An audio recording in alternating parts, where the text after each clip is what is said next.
Good afternoon, everybody. We have quite a bit of material here to start us off with. So let me start with the Iran talks in Vienna. As you all know, Secretary Kerry remains in Vienna with the U.S. negotiating team as we work towards reaching a final deal to address the concerns over Iran's nuclear program. To that end, all of the P5+1 ministers met today along with the EU, and then all later met together with Iran. And all the experts continue to meet alongside to close the gaps on the remaining technical details. The Secretary met with Foreign Minister Zarif throughout the weekend, including over 4 hours of meetings yesterday. As the President said last week, and as the Secretary repeated himself yesterday, we will only accept a deal that effectively closes off Iran's pathways to a nuclear weapon, and it will have to be a deal that can stand up to the scrutiny of not just our experts, but experts around the world. We're not there yet, and there are some important issues still to be resolved. Again, as Secretary Kerry said yesterday, if we can resolve them this week, we'll have a deal. And if we can't, we won't have a deal.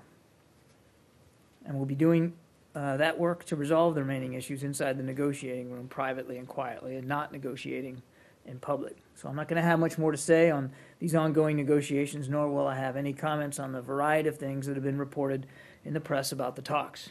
As the Secretary noted, when the time is right, we'll have more to say. Travel note, I know we put this out last week, but to remind you, Deputy Secretary of State Antony Blinken departs today to Nigeria and Niger. While in Abuja, the Deputy Secretary will meet with President Buhari and senior government officials to discuss expanding counterterrorism assistance, such as intelligence support and additional advisors to enhance Nigeria's efforts to combat Boko Haram. He will also discuss cooperation on our shared priorities ahead of President Buhari's visit to Washington on the 20th of July. He will also meet with civil society representatives and alumni of the President's Young African Leaders Initiative. The delegation traveling with him to Nigeria includes Bureau of African Affairs Assistant Secretary Linda Thomas Greenfield, as well as senior officials from the Department of Treasury, Department of Defense, and USAID. The Deputy Secretary will then travel on to Niger on the 9th of July to meet with senior officials and civil society representatives. In particular, he will emphasize our critical security cooperation with Niger and the importance both our countries place on countering violent extremism in the region. And on that note, just a quick segue, you probably saw my statement last night about the attacks in northern Nigeria by Boko Haram.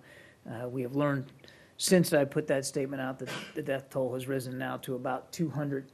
So a very lethal, very deadly series of attacks. And once again, we condemn this violence in the strongest possible terms. A couple of personnel announcements here. You probably saw the Secretary announced the appointment of Thomas Perello as the Special Envoy for the Great Lakes region of Africa. Mr. Perello, who recently served as Special Representative for the Department's successful Quadrennial Diplomacy and Development Review, has also served as advisor to the International Court for Sierra Leone, as a consultant to the International Center for Transitional Justice in Kosovo, Darfur, and Afghanistan. And he was a member, of course, of the U.S. House of Representatives from 2008 until 2010. He worked closely with Assistant Secretary of State for African Affairs, Linda Thomas Greenfield, on a portfolio that consists of the Great Lakes states of Burundi, the Democratic Republic of Congo, Rwanda, and Uganda. His priorities will be to strive in coordination with local officials and international partners to spur progress toward lasting peace, stability, and development throughout the region, including the strengthening of democratic institutions and civil society and the safe and voluntary return of refugees and the internally displaced. And Secretary Kerry is, of course, grateful for Mr. Perello's continued service in this important role. A couple more. Today in Bangkok, State Department representatives joined with the UN, the WHO, and the Thai government and others to launch the first International Society for Drug Prevention and Treatment Professionals. The society will promote professionalism of the workforce seeking to prevent and treat substance use disorders worldwide. Through this initiative, the latest research and news in this crucial field can be disseminated globally, and a training, examination, and credentialing process currently supported by the State Department will be used to fully professionalize this field. And then lastly, the Department of State welcomes yesterday's decision by UNESCO's World Heritage Committee to inscribe the San Antonio Missions in Texas a series of 4 missions making up a U.S. National Historical Park, plus the Alamo, as a UNESCO World Heritage Site. The 5 San Antonio missions are the largest collection of Spanish colonial architecture in North America and embody nearly 300 years of history and culture. This prestigious designation is a global recognition of the site's outstanding universal value. The missions now become the 23rd U.S. site on the World Heritage List, which includes, of course, the Grand Canyon and the Statue of Liberty. With that, Leslie? I'm going to give Iran a try. I mean, I know that everybody from the Germans to the Iranians themselves have talked about important and significant issues that still remain. Has there been any progress that gives one hope that this could even be a deal this week, whether it's a good or a bad deal? Well, I think I'd point you back to what Secretary Kerry said yesterday, Leslie. There has been progress made. There's no doubt about that. And work continues today.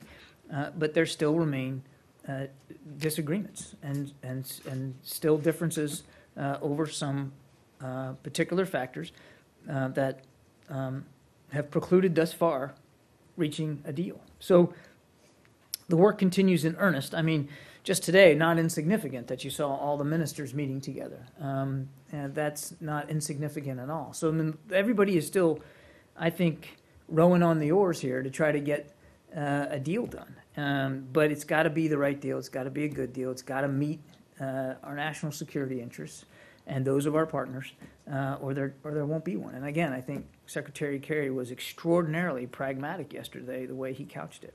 But you know, he also said that we're almost there. So basically, you know, what could there be left to negotiate in one day that they could not negotiate over a period of 21 months? Well, Saeed, I'm sure you can understand, and I'm not going to get into the details of what's being negotiated. So I'm not going to get into content. That would be completely inappropriate right now. But I think what you saw from him, and I think Minister Zarif said a very similar thing. Never been closer, I think, was the words he used. Should tell you that that being able to say that now builds upon 2 to 3 years worth of work here. I mean, there's a lot of effort by a lot of people over a long period of time has led us to these talks today, where we are in Vienna. But Secretary Kerry was also very candid about being able and willing to walk away if a deal can't be reached. That, again, meets the agreements as laid out in April. Could the sticking point be basically in the language or the draft of the final communique? Could that be the problem? Well, again, I'm not going to get into content, Saeed. I think you can understand. As we've all said, that there remains a lot of work done on both the political and the technical tracks, and there's not uniformity of opinion on some issues in both those tracks. And again, I won't get into what exactly the issues of disagreement are, but I think it's safe to say that both on the political and the technical side, there's still work to be done to close gaps. And you basically have a few, or 24 hours to do this. Would it really, if this goes beyond Tuesday's deadline, does this mean that there's any harm done to that? I mean, we know that you want to do it by the 9th, but also with Congress out, and I think the bill goes back to 30 days after September. Does it really matter if this really gets extended? Well, let's talk a little bit about what the 7th is and what it isn't. It's not a deadline. It was an extension of basically 7 days of the parameters of the JPOA, the agreements reached in there, the sanctions relief that was an elemental part of the JPOA. So we extended that for 7 days, those parameters, so that it was a technical decision to extend that so that discussions could continue to be had and our diplomats could continue to work. So you're right, that extension for 7 days ends tomorrow. I'm not going to hypothesize now about what happens tomorrow. We'll see where we are tomorrow, and where that goes. But again, I think you can just look at what they're doing today. Clearly, a lot of effort, a lot of energy being applied to the talks today, and we'll see where we go. Again, I'll go back to what I said to Saeed. I mean, just reminding that the secretary was clear that we're either going to get a good deal, a deal that meets the parameters in April from Lausanne, that meets our national security requirements, that prevents Iran from all the pathways to nuclear weapons capability, or there won't be a deal. John, one of the Iranian diplomats said in Vienna that they are not committed to any deadline. So are you also not committed to any deadline? I mean, my question would, I guess, is at what stage you will say that's it and we're not going to reach a deal and we're going to walk out? I mean, I just don't think we're in a position right now where we can answer that question. We obviously all were focused towards the end of June. We said that throughout May and June how much the end of June was sort of driving us. Now we're beyond that. We had this technical extension for 7 days. They're still very much at work. It's the 6th of July, so we'll see where we are tomorrow. I think again, Secretary Kerry was very clear about this. What's driving us is trying to get the right deal. That's what's driving us. It's not that we're unmindful of the calendar. We're not unmindful of deadlines that had been set before. But what he's really focused on more than anything is making sure that if we get a deal, it's a good deal, it's the right deal. sure, but I mean, if the Iranians saying they don't have a deadline, and some reports are indicating that maybe we go beyond tomorrow towards the end of the week. So is that within the parameter of what a deadline could be, that we can you can drag it for a few more days? I think I'd really rather reserve judgment and comment on that until or unless we're at that point. I mean, right now it's the 6th. The technical extension goes to tomorrow. We're working on this very, very hard. It's 6 hours ahead of us here, and I can tell you they're still at work in Vienna. So we're just not at a point now where I can answer that. Fair enough. But one other issue that being reported, which is that the Iranians wanted to lift the UN arms embargo. Was this an issue that's been discussed all the time in Vienna, or just suddenly appeared and it became an obstacle? Well, look, I mean, there's lots of people talking and on lots of different sides. What we've always said is that the sanctions relief we're speaking about in connection with the deal that is being negotiated are those related to the nuclear program. Those are the sanctions that are under discussion in the negotiating room, and only those. Okay? Samir? Okay. So tomorrow, if they want to keep talking, they will have a technical extension, another technical extension. Well, I don't know. I cannot answer that question for you. I mean, the JPOA has been effective thus far, getting us this far in these talks. There's no doubt about that. But I'm not in a position today to speculate about whether or when there'll be another extension to the JPO going forward. Is it possible? Sure. But I can't tell you it's a certainty. I mean, again, I don't mean to keep harping on this, but the teams are working real hard right now, today, as you and I stand here. They're working on this, and their focus is on trying to complete that work satisfactorily. Not on whether there'll necessarily be another extension. John, you said yesterday, you just said now that the secretary had been pragmatic in his discussion, in his remarks yesterday, but practically looking at the remarks coming from Vienna and, diplomats from every side saying there is no agreement on any of this, and that the agreements, disagreements are still quite vast. Is it really realistic and pragmatic to think that you're going to have a deal by 6 a.m. tomorrow morning in Vienna time? I think the secretary was very clear-eyed about it, and that's where he remains today. I'm not going to speculate about what the chances are in the next 12 to 18 hours. As I said last week, a deal could be had quickly, or a deal could be had in a few days, or we could reach no deal. And that remains the case today. We still, any more on? Yeah. When the secretary said he's ready to walk away in case he couldn't get a good deal, did he mean he would walk away tomorrow, or it is open? I don't think he, when he said that, had date certain in his mind.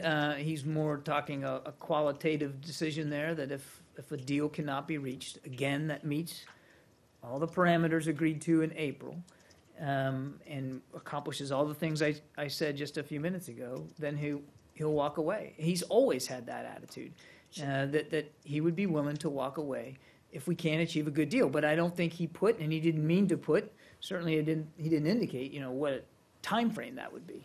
So he's open for extension, I think implicitly. I'm not going to speculate about what's going to happen tomorrow. What the secretary's focused on is what's going on in the negotiating room today. Tomorrow, we'll see where we are, and if we have to have another conversation about that, we will. I'm not going to speculate. Yeah. So when you say July 7th isn't a deadline, is it just a decision? How would you characterize that? It was a technical extension of the standing agreement under the JPOA, that provided limited sanctions relief for Iran while negotiations were ongoing. So in order to keep the negotiations going past the 30th, they extended the JPOA for another week. And that was a prudent decision at the time, since back on the 30th of 1st of July, we didn't know where we were going to be in a few days. So it was a technical extension of those arrangements so that diplomats could continue to work in Vienna and get things done. So tomorrow that technical extension expires, and we'll see where we are tomorrow. Has the president been in touch with the secretary while he's been on the ground? Have there been any phone calls between the two of them?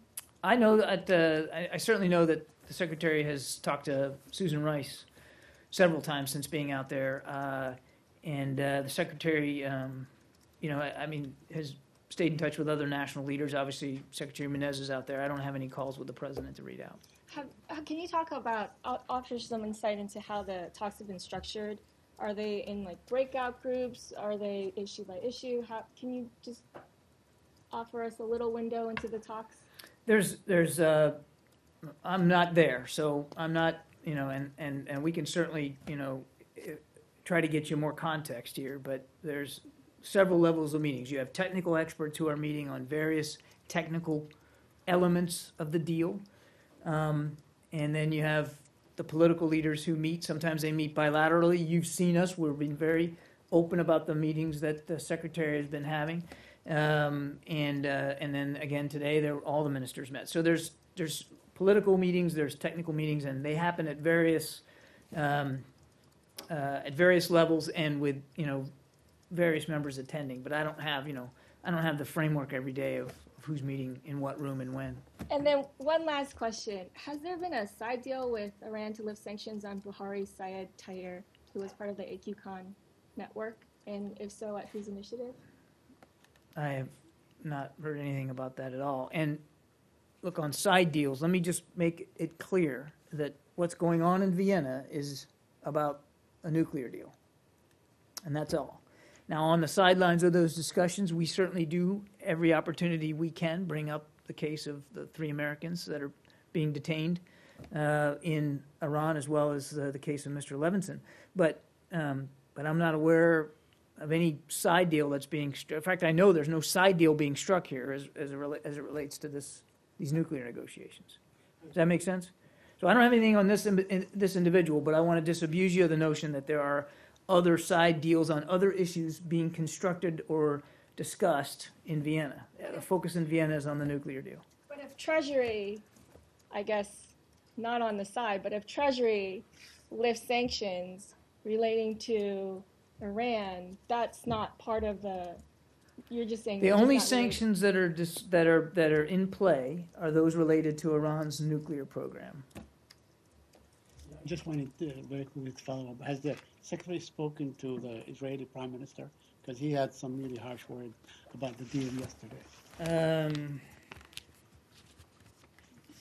don't know if there's been a call recently. I should have brought my reading glasses up here. This thing is not in Someone read the it for me? prescribed 26 font. No, I don't see a call recently with Prime Minister Netanyahu on this. No. More on that Today, the Prime Minister, he called the negotiations not a breakthrough, but a breakdown, and said it was better that there's no deal than this very bad deal. Does the state have a reaction to those comments? Well, first of all, there's no deal right now. And as I've said, Secretary Kerry is willing to walk away if the right deal cannot be had. And we've been very clear that and again, I point you to what Secretary Kerry said yesterday, which I thought was extremely pragmatic and clear-eyed. He wasn't talking in terms of breakthroughs at all. So to characterize breakthroughs or breakdowns, I think, would be inaccurate based on what we know of the scope and the pace and the character of the conversations that are going on right now in the negotiating room. Greece. Are we good? Good? Okay, go ahead. Yeah. You see the referendum results, it's no. So is the U.S. treating the Greek crisis and this referendum as a political crisis for the EU and the euro currency, or you're treating it purely a financial economic crisis for one of the countries? Well, I don't think it'd be appropriate for us to characterize that it is or what kind of crisis this may be. I mean, this is the referendum. We respect the democratic process in Greece, right? That was something for the Greek people to voice their opinions on. Now that it's over, and you've seen this, Prime Minister Tsipras has indicated Greece's place is in the Eurozone and in Europe. And he's expressed a desire to return to the negotiating table immediately. We look forward, as we have said from the beginning, to have all parties resuming their conversations toward a constructive outcome. As it has been said from this podium or from the White House, that President Obama has been in touch with, for example, German Chancellor and other leaders in the EU.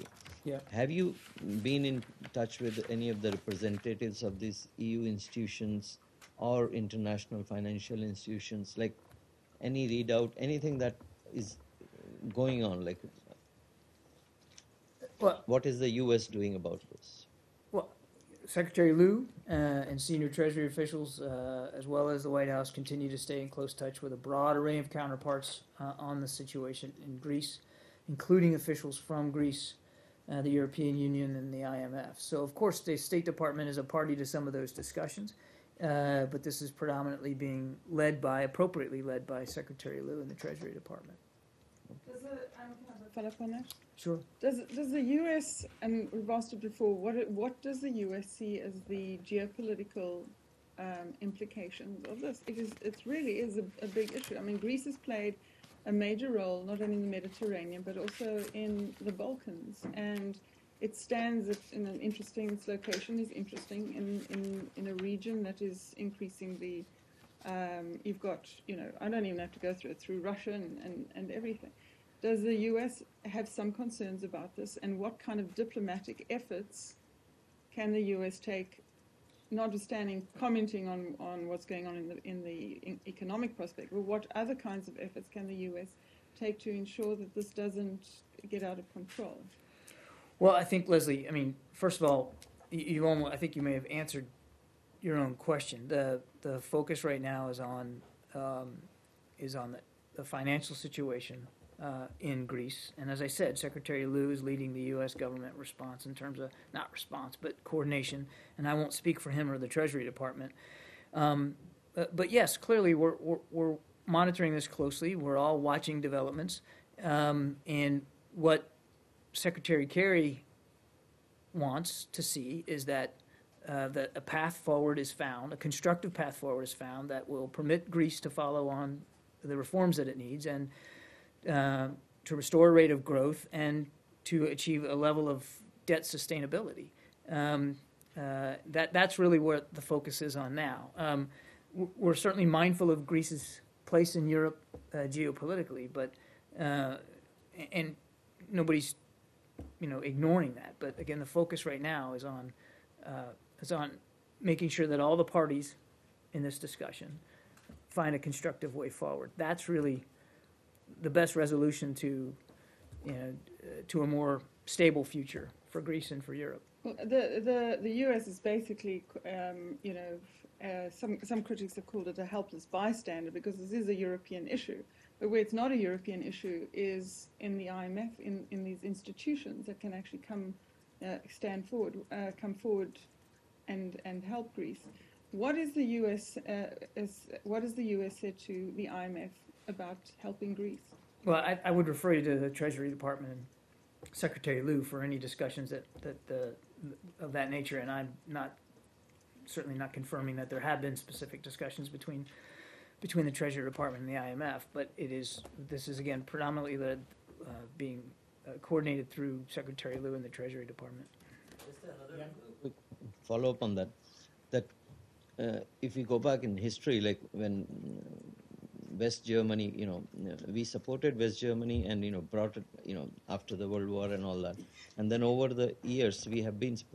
How are we, supporting at this point Greece or as she said, it's an internal issue, but still it has a big impact because if it goes out and it goes and the Russia comes in, so how this.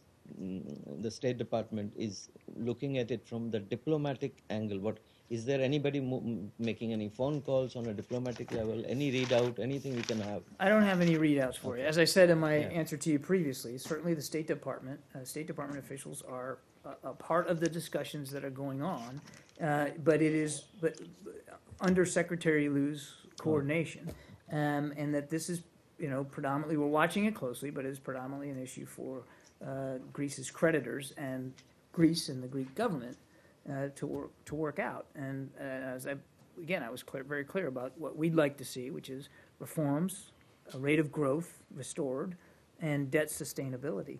And I don't. There's simply nothing that I would speculate with regard to any additional U.S. assistance. Yemen? Yemen. Yes. Sure. On Thursday, the United Nations declared Yemen a level 3 humanitarian disaster area. I know that you issued a statement, I think, as the State Department expressed at the time. Is there anything that the United States is doing in terms of leaning on its allies, the Saudis, to stop bombardment largely of civilian areas, resulting in these? We continue to urge all Yemeni parties to prioritize reaching an agreement to end the fighting and to enable humanitarian aid to reach Yemen's citizens. I mean, we've been, I think, very steadfast about that. This is, as we've talked about before, and we support, should be a UN-led process here. And we look forward to, a resumption of discussions that can lead to a better outcome. Do you support the call by Ismail Goldashir, the United Nations envoy, to end the fighting at least till after the Ramadan end holiday? I'm sorry? Well, he called for a ceasefire to take place between now and the end of the holiday after Ramadan. So do you support that? Well, we've long supported a humanitarian pause here. I mean, that's not, and you saw my statement Thursday, I reiterated that again. First of all, we support his efforts, and I've been clear about that, and there's nothing has changed about our desire to see a humanitarian pause here and for an ability for humanitarian aid and assistance to reach those most in need. John, what about Saeed's first question, which was, what are you doing to try to, improve the accuracy or somehow dissuade the Saudis from hitting civilian areas? I mean, just today there was a strike that killed dozens of civilians. Well, look, we remain in close touch with the Saudi government regarding a wide range of issues with respect to Yemen. I'd refer you to them for discussion of their operational details. That's really for the Saudi government to speak to, and we take all counts and reports of civilian casualties seriously, and again have been very clear about our desire to see a humanitarian pause. Is the United States still providing assistance to the Saudi-led campaign through ISR and other means I think of that's support? something you should talk to my colleagues at the Pentagon You about. guys have talked about it from this room There's before. been there remains some assistance, but I'm not going to detail it from this podium. That's something for the Defense Department to speak to. I mean, you've said before from the podium, not you, but your predecessors have said that, intelligence, surveillance, reconnaissance. As I said, support there's is been being some provided. there remains assistance being provided, but that's a military issue, I am not going to speak to military matters. Yeah. On ISIS? The same topic of Yemen. Okay, we'll come back to you. Yes, please. Regarding this UN handling the issue of the file or the issue of the Yemen, what U.S. is playing as a role beside urging UN and the sides to come to a political solution? I mean, our diplomats are hard at work, as they always are, in trying to stress the desires we'd like to see, the same desires the UN would like to see. But this is a UN-led process, and while we certainly had visibility on the recent talks, I mean, this is a UN-led process. But usually, this U.S. is having something to push forward. Do you have something to push forward? I mean, there is a plan or an urgency to push a plan, or you think that it will take a time to let the sides solve their issue? We are supporting the UN process. That's the process through which we believe the best chance of sustainable success in Yemen will be achieved. And so we want to be supportive of those efforts. So there isn't a separate U.S. plan being developed or laid on the table here. We've made our desires known. They are very much in keeping with what the UN would like to see, which is, again, a humanitarian pause, a restoration of the political process and talks to resolve the issue inside Yemen, a humanitarian pause, A, because we want to see the violence stop, B, because we want to see humanitarian aid get to the people that need it. Amnesty International says that the Saudi-led coalition displays a pattern of attacks destroying civilian homes and resulting in scores of civilian deaths and injuries. I assume you wouldn't agree with that characterization, but how would you describe the instances where so many civilians die in this campaign? Well, again, we take all the reports of civilian casualties seriously, and we remain in close contact with our Saudi counterparts. Again, I'll let them speak to their operational capabilities and performance. But what we really want to see here is no civilians get hurt, and the people that are in need get the help that they need. And that can only be done on a sustainable level through political dialogue and a process that allows for a humanitarian pause to be enacted and to be sustained. Yeah. On ISIS, your colleagues at the White House said that I think the number of attacks against ISIS targets in Syria, in particular around Raqqa area, has intensified probably to the highest level. Yet the ISIS managed to regain the town of Ain Isa from the Turkish fighters yesterday, I think. So is this about, I mean, if militarily, obviously, they're gaining, isn't it about time that you change your strategy or you look differently of how you deal with ISIS in Syria in particular? Well, look, I mean, I want to be mindful and careful that I'm not getting into battlefield assessments here from the State Department. That would be inappropriate. But I would like to challenge. Strategy. What's that? Strategy. I'm not talking about No, militarily. I got that. So separate and distinct from battlefield assessments, which I don't have in-depth knowledge of, and it would be I'd be foolish to get into a discussion about what's going on the ground on any given day there. I think two things I would say. One, the strategy that is being enacted is having success against ISIL. We've talked about this many times before. It remains a dangerous group. They remain. Syria has the strategy against ISIL writ large is making progress. Doesn't mean that it's achieved ultimate success. I think we all recognize that this remains a dangerous group who continues to want to terrorize people and to gain territory and ground and influence in Iraq and in Syria. But we've been coalition aircraft, including U.S. aircraft, have been flying missions inside Iraq and in Syria now for quite some time. And the notion that ISIL just keeps gaining territory is just mathematically false. It's just not true. They've lost somewhere between 20 and 30% of the territory they had a year ago. Doesn't mean that inside that they're going to have tactical successes from time to time, like we saw in Ramadi a little bit ago. I was just going to talk about Syria, not Iraq. In Syria in particular, can you point out to the successes of where ISIS was defeated in Syria and they lost massive amount of land? Kobani, right? Tel Abyad, right? And they continue to get hit in all kinds of other places. I think you might, again, I won't speak for the Defense Department, but I know that there's been airstrike activity near and around and in Raqqa, which is the self-proclaimed, ISIL, capital city. So there's been some success kinetically. And it's not just about towns. A large part of the effort has been in Syria to try to help get at their ability to sustain themselves, hitting their oil capacities and training camps, their ability to, their lines of communication across the border with Iraq. So there's been some success. I want to be very clear, though, that I'm not looking at this through rose-colored glasses, and nobody else here is either. Remains a dangerous group, remains a threat.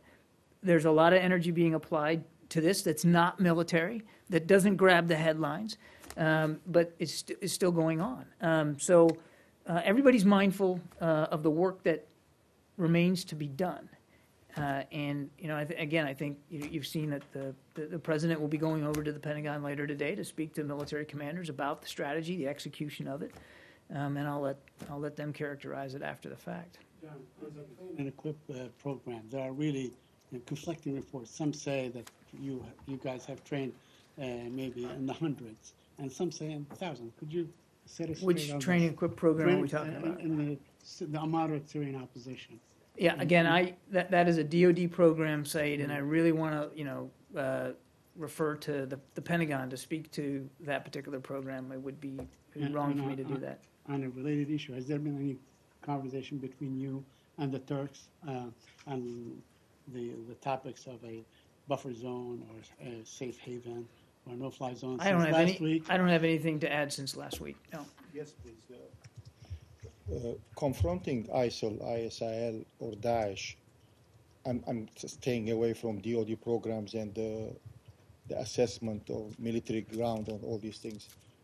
You were here before with the previous spokesperson of the State Department talking about the strategy, and there were 5 tracks, I think.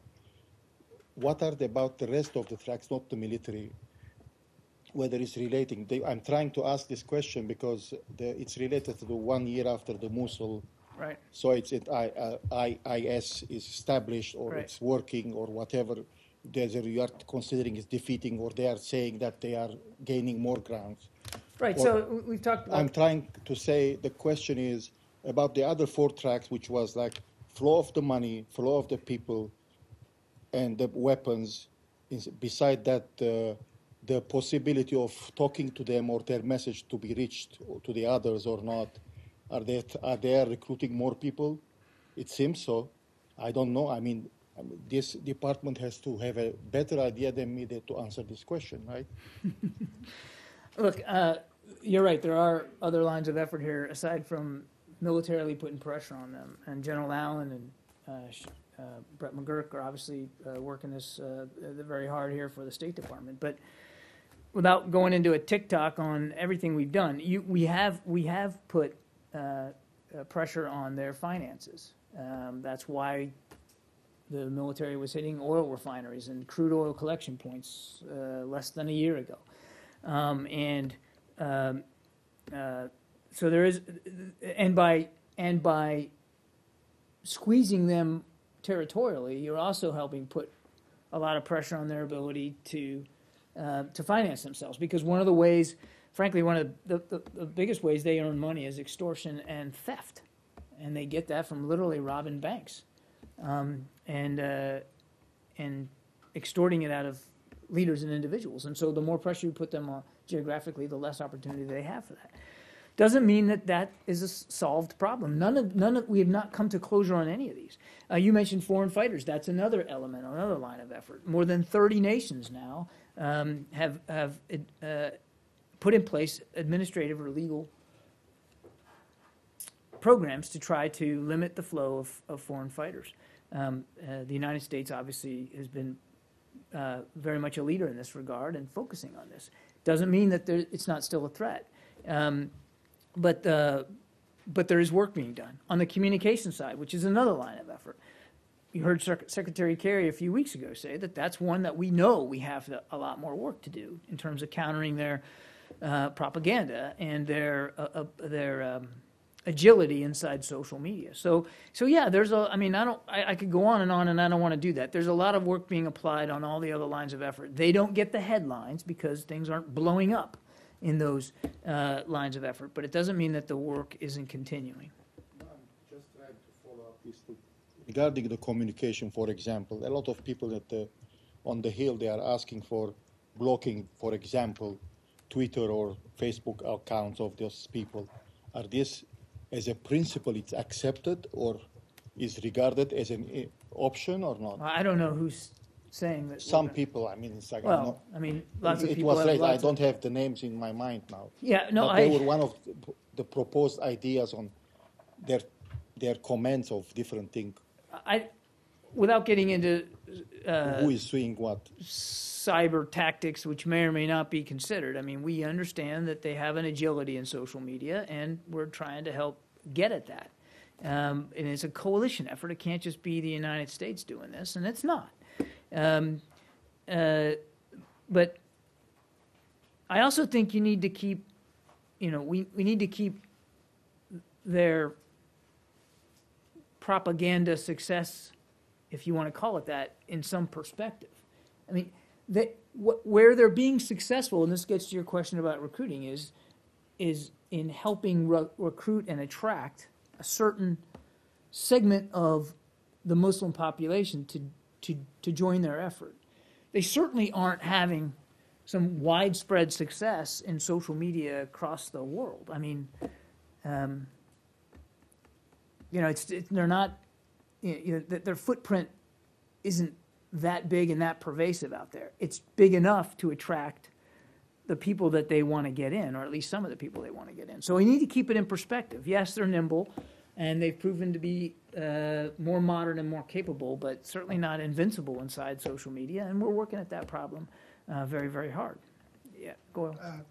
Two quick questions. One, any comments on the Indian Prime Minister Modi is visiting now in a number of Eastern countries, including Russia, and he will be meeting with 5 BRIC nations. That includes Brazil, Russia, India, China, and South Africa, and he will be inaugurating this new development bank and other issues among these nations. Is this U.S. supports this group, particularly that they are working on number of within their agenda, within their groups, all this number of issues and all that may be affecting if U.S. is in touch with them or have been invited?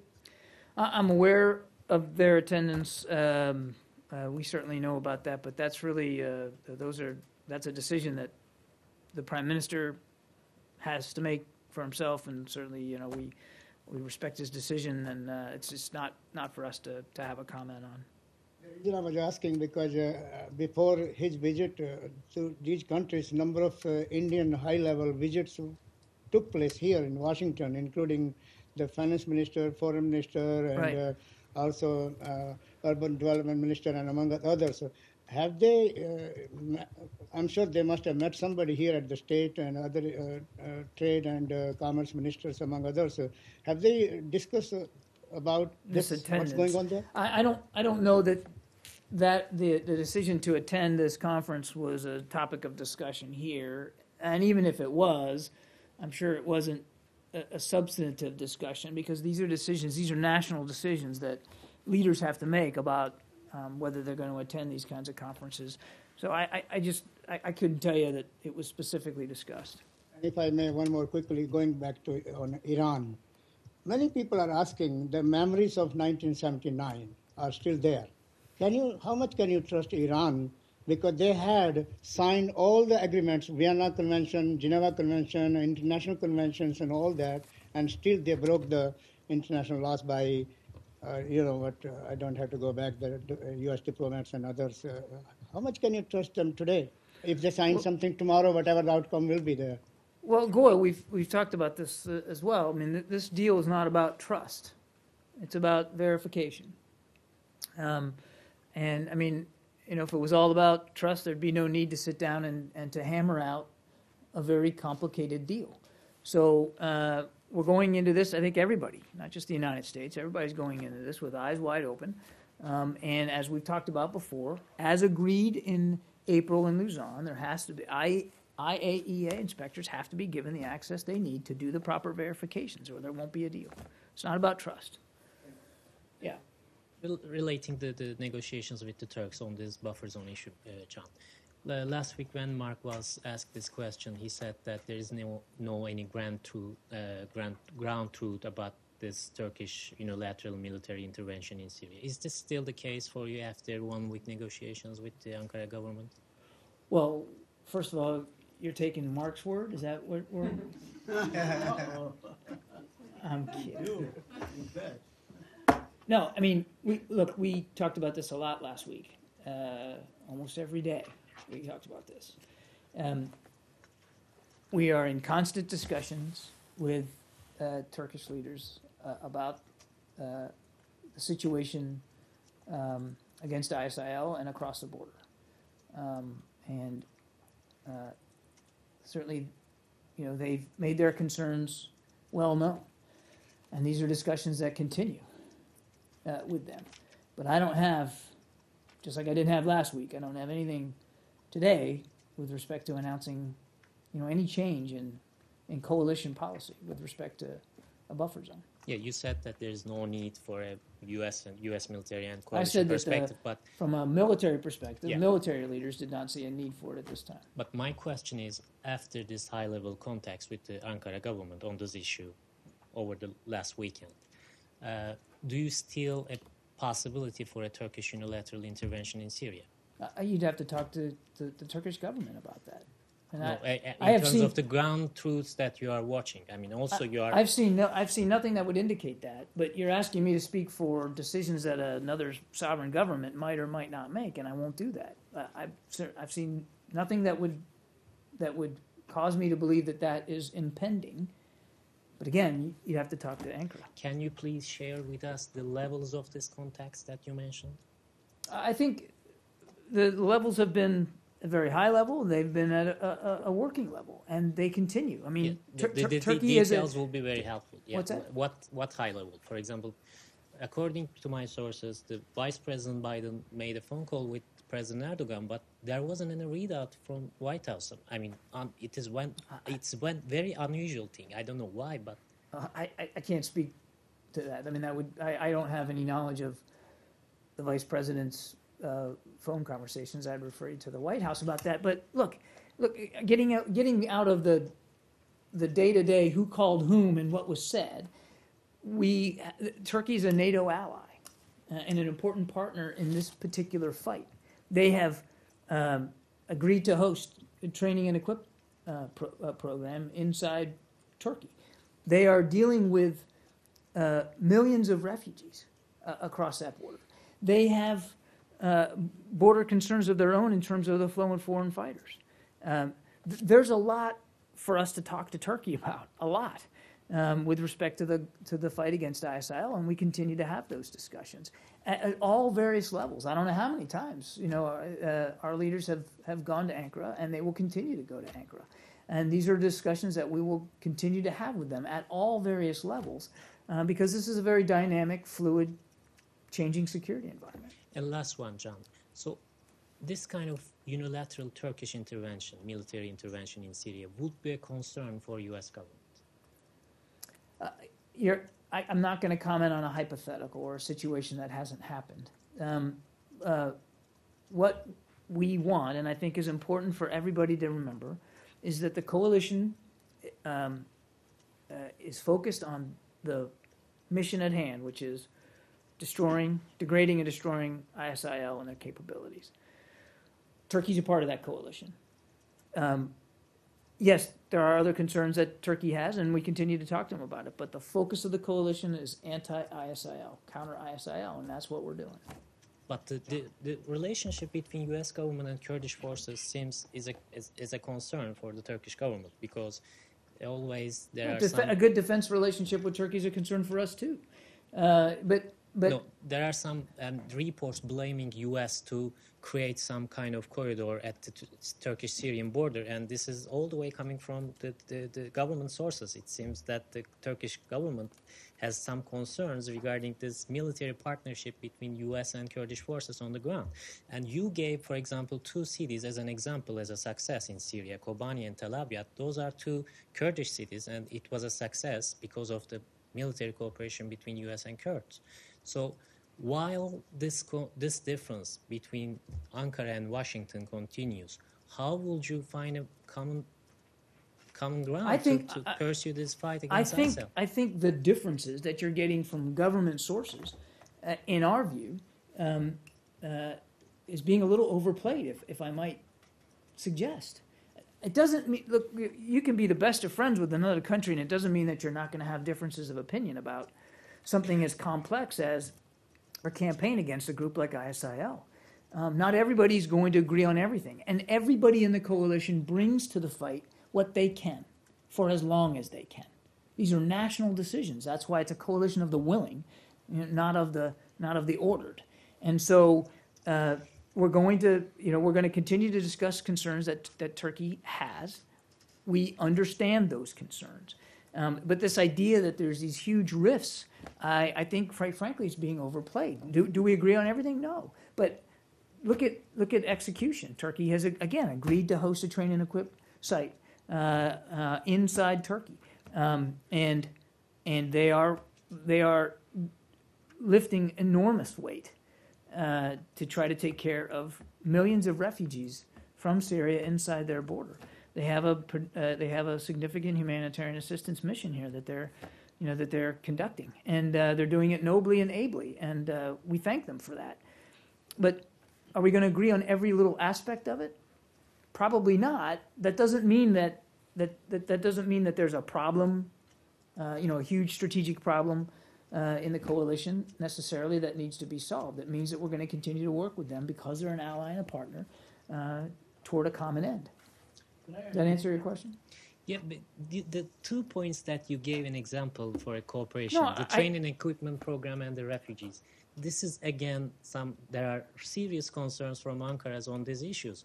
Training and equipment program is not working. There are only 50 people in Turkey, and Turkish government is not happy with that. And secondly, they are still blaming U.S. government for not supporting Turkey for this refugees problem. Who is blaming? The Turkish government officials. If you look at the statements coming from I'm Ankara, not gonna get into a tit for tat with anonymous government sources in Turkey. I'm just not going to do that.